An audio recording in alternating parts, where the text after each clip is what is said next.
Alors, nous venons d'expliquer la combinaison de linéarité additive et multiplicative, mais l'élève peut raisonner que par linéarité multiplicative. Il va utiliser 2 fois de suite. Qu'est-ce qui se passe? 2 croissants coûtent 3 €. Bon, 7 croissants, je ne sais pas faire, mais 14, je peux. Je vais faire 2 fois 7, ça fait 14 croissants. Donc 3 fois 7 qui font 21, ça me donnera le prix de 14 croissants. Ok. Et pour trouver le prix de 7 croissants, je vais prendre la moitié de 14.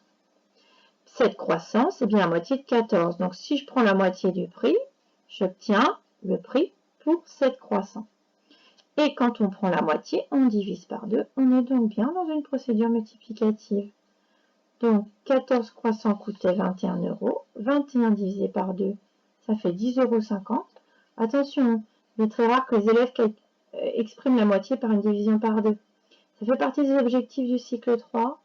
Il faut l'apprendre aux élèves.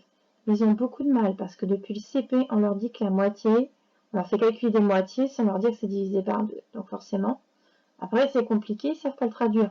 Mais même en 5e, en 4e, ils ne savent pas. Hein. D'accord?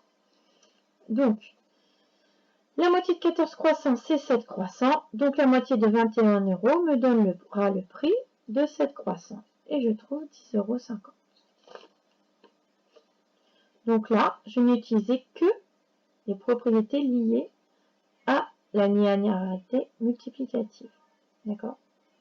Donc ça diffère de celle que j'ai montrée avant.